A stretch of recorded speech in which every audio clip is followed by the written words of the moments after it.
Hey everybody, Tom Coyle, and I want to talk a little bit about sports and sports analytics. It's, after all, Sunday.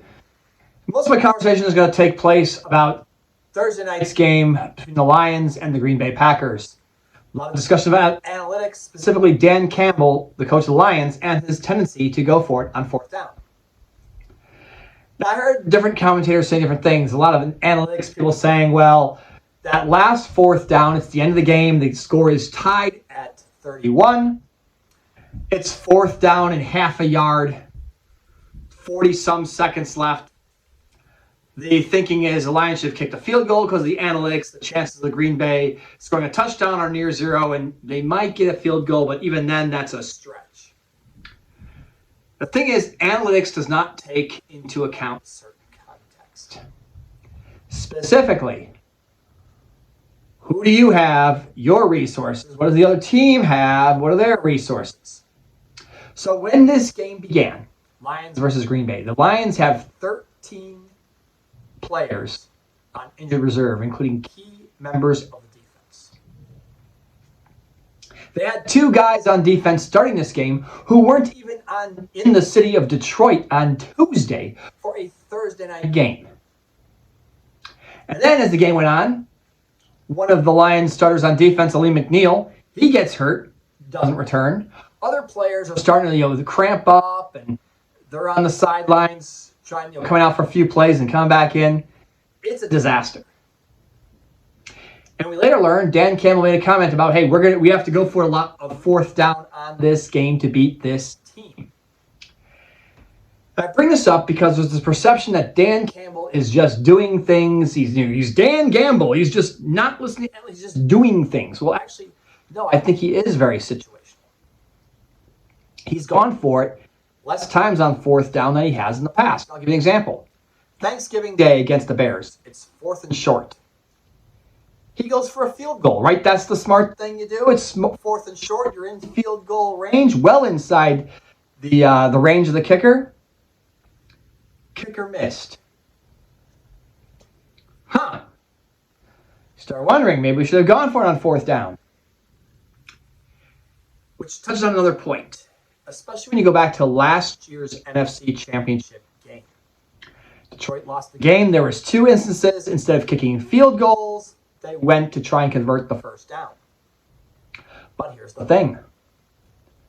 That kicker was inconsistent. When people say you take the points, no, you're not taking points. You are attempting points. Just like the example of the Bears game on Thanksgiving this season, they kicked the field goal. They missed the field goal.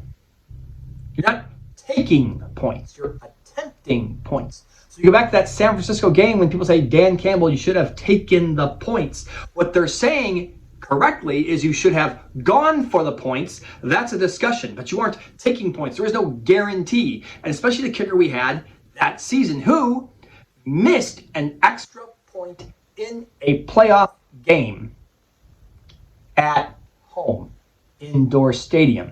And you want him to kick a 47-yard field goal? Meanwhile, it's fourth and short and your offense has a lot of success. Yeah, I'd probably do that. Which goes back to this most recent game. And this season, it's been kind of quiet about Dan Campbell in fourth down until this game. And he won, yet you'd think he would have lost. That game against Green Bay this past Thursday featured 4 conversions on fourth down. They went for it 5 times. In those 4 conversions, 1 kept the drive alive in which they would later score a touchdown. 2 of those fourth downs resulted in touchdowns. The fourth down allowed Detroit to guarantee Green Bay was not going to get the ball, kick a field goal at the last second, and win the game. Oh, what happened to that 5th one? Yeah, they missed it. They did not convert. Green Bay got the ball and scored a touchdown. Oh, but Tom, they should have punted, right? They're in their own turn, should have punted. Okay. Green Bay scored on just about every drive in the second half. Our defense was a mash unit. So all you did was just save a little bit of time to what you could argue was the inevitable.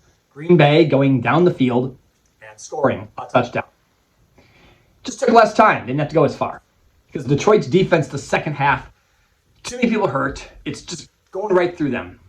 Which goes back to the end of the game. People saying, despite the victory, Dan Campbell was reckless. Reckless, I tell you. He should not have gone for it on that fourth down. After all, this is Jordan Love, not Patrick Mahomes. So let me break that down further. It's not about whether Jordan Love is as good as Patrick Mahomes or not. It's not Jordan Love in a vacuum. It's Jordan Love with his offense, his receivers, his guys against Detroit's defense. And that banged up unit, that how they even stayed in this game, how they even had the occasional stop, is beyond me. I'm surprised I didn't get a phone call. Hey, Tom, can you play some linebacker for us? That's how depleted they were. So, Detroit kicks a field goal. Let's say they make it in those 40-some seconds. Who's to say Green Bay doesn't go all the way down and score a field goal? We're in overtime. Or maybe you get a touchdown. Maybe you have one of those young defensive backs, never starting before. They get a pass interference call. Next thing you know, Green Bay's on the 10-yard line of Detroit. What do you do there? Does Green Bay get a touchdown? Lots of variables. So it's not just a simple solution of, oh, you click the field goal because we mathematicians say that if you do this statistically, here's what happens here, and all this magic. That was a depleted defense. And so going to overtime, no matter how low or high chance that was still a possibility. 40-some seconds left in the game. No timeouts for Green Bay, but they had an opportunity to get down there, kick a field goal. That goes to overtime. And let's say they win the toss. You have to have your defense on the field to make sure Green Bay does not get a touchdown. If I was coaching the team, I would not feel good about that. Not with that defense on that day. This isn't the defense that started the season with Aiden Hutchinson, who's still top 10 in sacks, and he hasn't played for most of the season so far. No, you have a patchwork defense. You put that game in the strength of your offense.